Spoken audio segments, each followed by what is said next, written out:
तो फिल्म की शुरुआत में हम देखते हैं एक औरत जिसका नाम है गुमती, जो कि किसी तरह का रिचुअल कर रही थी। इस रिचुअल में ढेर सारी डॉल्स टंगी हुई थी और रिचुअल सर्कल के बीच में एक बड़ी सी डॉल रखी थी। राधा नाम की बच्ची इस रिचुअल को डोर की होल से देख रही होती है। तभी राधा के पेरेंट्स वहां आ जाते हैं और गुमती को रोकते हैं। गुमती कहती है कि तुम लोगों ने मुझे पूरे गांव के सामने जलील किया है, मुझे खुलेआम से बाहर कर दिया, तो इसलिए मैंने तुम्हारी बच्ची को तंत्र मंत्र से कर्ज कर चुकी हूँ। वह कभी अपने जिंदगी में एक भी दिन चैन से नहीं जी पाएगी। अगले सीन में हम राधा को देखते हैं, जिसकी अब शादी हो चुकी है। राधा के पति का नाम है शेखर और उसकी बेटी का नाम है सई। राधा अपनी बेटी को स्कूल वैन के लिए बाहर तक छोड़ती है। अगले सीन में हम राधा को फैमिली डॉक्टर के पास देखते हैं। इन दोनों की बातों से हम समझ पाते हैं कि राधा अपने गांव जाने के लिए, वो वहां जाने के लिए डर रही है। दरअसल उनके गांव का घर टूटने वाला है ताकि वहां पर एक रिसोर्ट बनाया जा सके, और घर टूटने से पहले राधा की माँ चाहती है कि राधा एक बार घर आकर देख ले। राधा पिछले कई सालों से सिर्फ 4-5 बार घर गई थी और कुछ कारणों की वजह से वो घर जाना अवॉइड करती थी। इनकी बातों से क्लियर था कि राधा को उस गुमती वाली इंसिडेंट से ही मेंटल इश्यूज है। लेकिन डॉक्टर कुलकर्णी राधा की हमेशा मदद करते आए थे। वो राधा को गांव जाने के लिए बढ़ावा देते हैं और एक्सट्रीम स्ट्रेस और मेंटल ब्रेकडाउन को कंट्रोल करने के लिए कुछ दवाइयां भी देते हैं। अब यहाँ हमें एक फ्लैशबैक दिखाया जाता है, जिसमें राधा का पति कार ड्राइव कर रहा था। वही राधा और सई बैक सीट पर बैठे थे।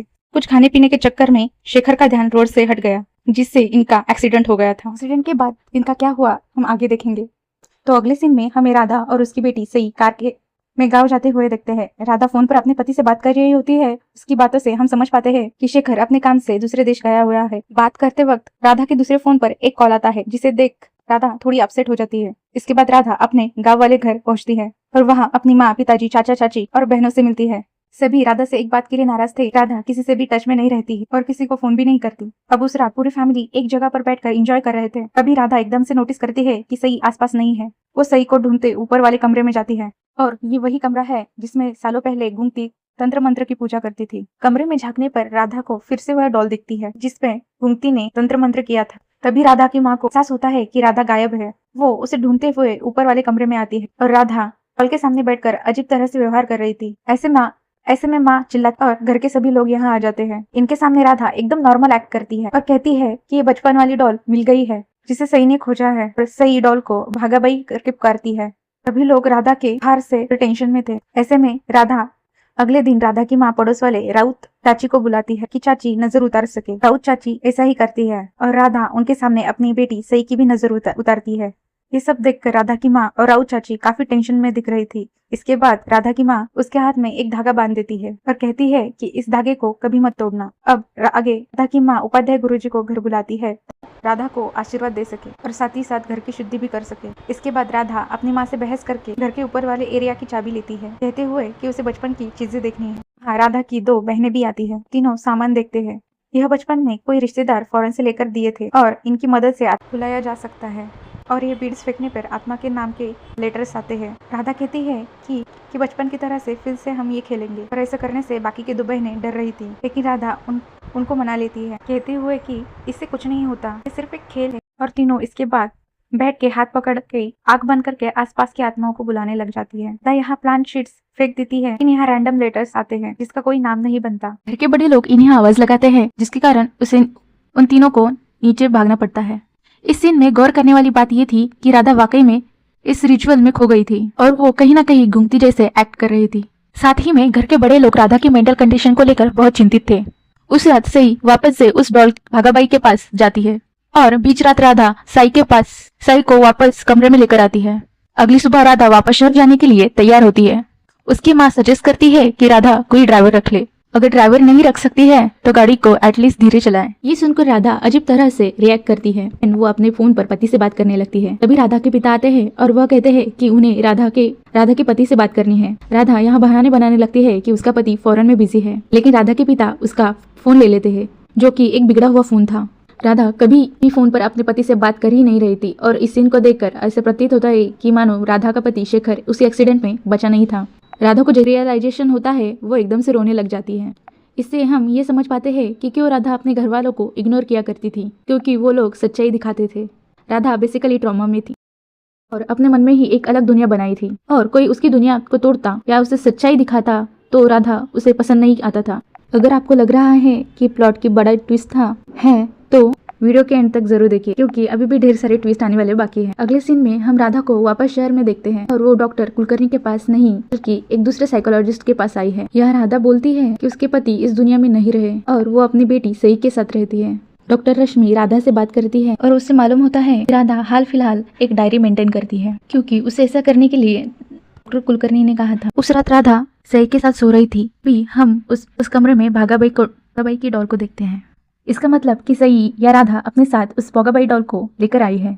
इस पॉइंट तक राधा फिर से अपने घर वालों को इग्नोर करने लग गई थी, लेकिन एटलीस्ट वो अपने पति के फोटो पर हाथ चढ़ाना शुरू कर दिया था। यहाँ राधा के घर काम करने वाले डॉल से डर रही थी। कहती है कि डॉल इधर उधर मूव करती है, लेकिन राधा उसे ये सब फालतू बाकी खिलौने से खेलता हुआ पाती है। यहाँ सई राधा को डरा भी रही थी, इसके लिए राधा उस पर गुस्सा करती है, लेकिन सई का कहना था कि उसे ऐसे करने के लिए वो भागाबाई डॉल ने कहा है। गुस्से में राधा उस डॉल को सीढ़ियों से नीचे फेंक देती है। अगले दिन राधा वापस डॉक्टर रश्मि से मिलती है और उनसे पैरानॉर्मल चीजों पर बात करने लगती है। राधा कहती है कि बचपन से उसे हॉरर पसंद था। इनफैक्ट बचपन से वो हॉरर स्टोरी भी लिखा करती थी और ये कहानी एक विच के बारे में थी जो आत्मा हुए लोगों को वापस ला सकती है। फिर एकदम से राधा कहने लगती है कि वह विच नहीं थी, हालांकि मृत हस्बैंड से बस कनेक्ट करना चाहती थी। यह सारी बातें सुनकर रश्मि काफी फैसिनेटिंग लगती है और वो राधा से उसकी डायरी देखने के लिए रिक्वेस्ट करती है, मतलब बचपन वाली डायरी जिसमें राधा स्टोरीज लिखा करती थी। कहती है कि कभी भी वो उन्हें डायरी दिखा देगी, बट फिलहाल उसे पता नहीं है कि डायरी कहाँ है। इसके बाद राधा घर जाती है और उसकी मेड कहती है कि उसने सई के लिए खाना नहीं बनाया है क्योंकि सई 2 दिन से खाना नहीं खा रही है। इस पर राधा उस मेड पर भड़क जाती है, कहते हुए कि सई 2 दिन से बाहर खाना खाया था। इन शॉर्ट मेड को खाना बनाना चाहिए था।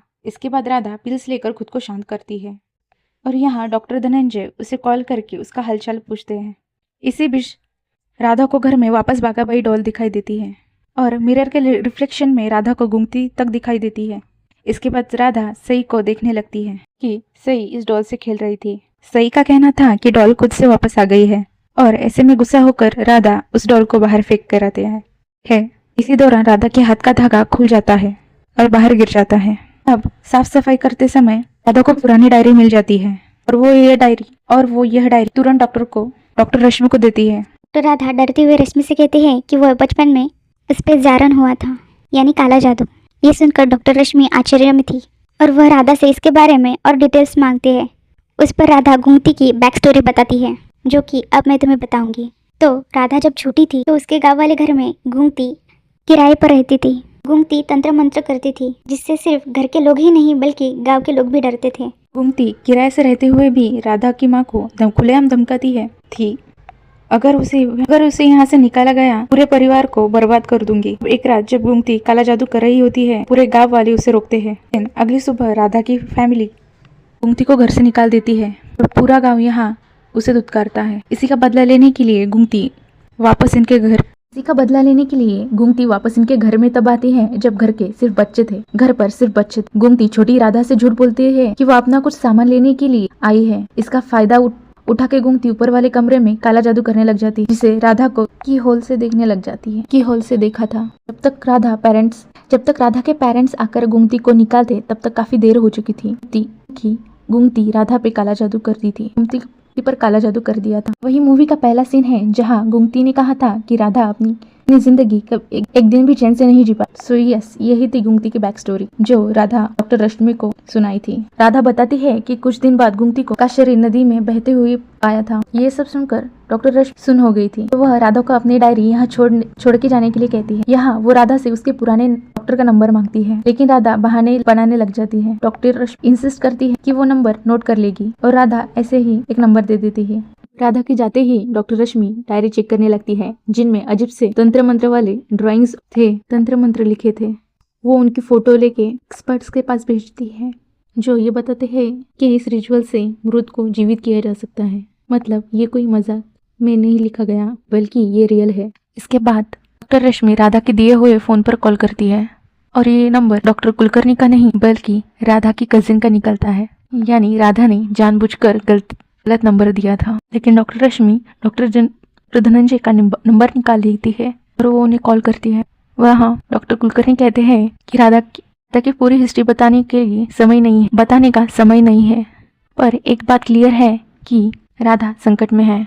इसलिए डॉक्टर रश्मि को राधा के घर जाकर उसे चेक करना चाहिए, जो कि उनका घर राधा के करीब है। साथ ही में डॉक्टर धनंजय भी वहाँ थोड़ी देर में पहुंचेंगे। वहीं दूसरी तरफ राधा अपने घर आती है। कोई उसके घर की बेल बजाता है। राधा पीपिंग होल से देखती है तो बाहर उसका पति खड़ा दिखता है। जी हाँ, यह देखते राधा डरती है और वो अपनी बेटी सई को लेके भागने का सोचती है। सई उसी डॉल से खेल रही थी और यहाँ हम डॉल के साथ साथ खिलौनों को भी मूव करते देखते हैं। इस पॉइंट तक राधा का पति कांच तोड़ के घर के अंदर घुस चुका था। इसे में राधा अपने पति शेखर पर हमला कर देती है। इस पॉइंट पर तो वह शेखर को खत्म ही कर देती अगर उसके बेटी ने आवाज न लगाई होती। इस पॉइंट पर राधा को गूंगती दिखाई देने लगी थी, क्योंकि राधा की बेटी सई के साथ खेलने लगी थी। हाँ, ये तीनों अजीब तरह से हाथ पकड़ के गोल गोल घूमने लगते हैं, जैसे लोग बचपन में खेलते हैं ना, वैसे ही। तभी डॉक्टर रश्मि भी आ जाती है और शेखर से मिलती है। जी हाँ, यानी राधा का पति शेखर जिंदा है, क्योंकि रश्मि भी उसे देख पा रही थी। रश्मि और शेखर को राधा को खोजते हुए ऊपर जाते हैं। यहाँ गुमती का भूत, जो सिर्फ राधा को दिखाई दे रहा था, वो राधा को कन्विंस करने लगता है कि उसके पति सिर्फ एक हेलुसिनेशन है या फिर एक भूत है, उसे खत्म कर दो। यहाँ गुमती की बात मानते हुए शेखर और रश्मि पे चाकू से हमला करती है, जिसमें ये दोनों चोटिल भी होते हैं। तभी यहाँ डॉक्टर धनंजय पहुंचते हैं। शेखर यहाँ राधा को डॉक्टर रश्मि पर हमला करने से रोकता है और मौके का फायदा उठा के डॉक्टर धनंजय राधा को सीडेट करते हैं। अब यहाँ हम एक्सीडेंट वाले दिन का दूसरा फ्लैशबैक दिखाया जाता है। यहाँ एक्सीडेंट में राधा बच गई थी, शेखर भी बच गया था, लेकिन राधा की बेटी सई नहीं बची थी। जी हाँ, ये पूरे फिल्म में कभी भी नहीं थी और राधा उसे बस इमेजिन कर रही थी। इनफैक्ट राधा का पति शेखर एक्सीडेंट में सिर्फ बचा नहीं था, बल्कि एक्चुअली में वो एग्जिस्ट करता है। वो कोई हेलुसिनेशन नहीं है और वो वाकई में काम से दूसरे देश गया हुआ था। अगर आपको लगता है कि कहानी के सारे राज खुल गए हैं तो आप गलत है, कि अभी एक राज खुलना बाकी है।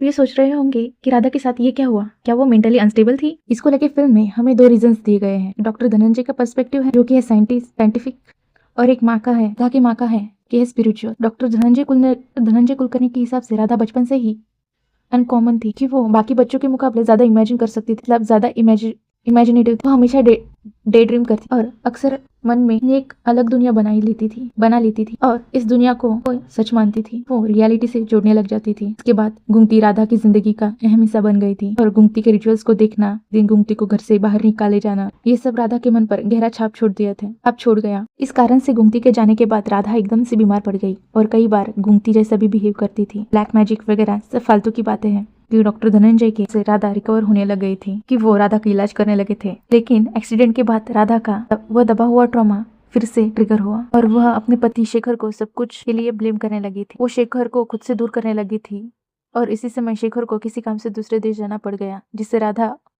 और उससे और दूर हो गई थी। अकेले राधा अपनी एक दुनिया बना ली, जहाँ वो अपनी बेटी सई को जिंदा मानती थी। अगर कोई उसके भ्रम को तोड़ता तो राधा उससे दूर हो जाती थी। तभी वो शेखर से तक बात करने बंद करती थी। कार में याद है एक बार राधा शेखर से बात करने का ढोंग करती थी और राधा वो तभी भी इमेजिनेशन में थी। तब दूसरे फोन में वाकई शेखर का कॉल आया था, जिसे देख के वो और उसे एक्सीडेंट के लिए ब्लेम करती थी और इसी वजह से शेखर से बात करना ही छोड़ दिया था। राधा अपने परिवार वालों को भी सई के बारे में बताती थी और जब वो राधा से पूछते थे कि ये सई कौन है, तो राधा उन पे गुस्सा करती थी और उनसे भी बात करना बंद कर देती थी। स्टार्टिंग के सीन में जब हम राधा को सई को वैन तक छोड़ते हुए देखते थे, तब वो पड़ोस बेटी थी। सई अपने स्कूल जा रही थी और राधा ऐसे एक्ट करती थी जैसे मानो उसकी बेटी स्कूल जा रही है। राधा का ये इमेजिनेशन इतना स्ट्रांग हो गया था कि वो ये तक मानने लग गई थी कि उसका पति शेखर इस दुनिया में नहीं है, इसलिए वो शेखर के फोटो पर हाथ चढ़ाती थी। फिर वो पड़ोसियों की बेटी की यानी सई की चुपके से फोटो लेती, उन फोटो को अपनी फैमिली फोटो के साथ फोटोशॉप कर ली और घर में ढेर सारे फोटो फ्रेम्स तक लगाई थी। अब राधा अपने डॉक्टर को भी चेंज किया था, क्योंकि डॉक्टर धनंजय को तो सब सच पता था, लेकिन डॉक्टर रश्मि को तो उतना ही पता होगा जितना राधा बताएगी। तो हाँ, इसीलिए राधा ने उन्हें बताया कि उसका पति एग्जिस्ट ही नहीं करता है, लेकिन बेटी है।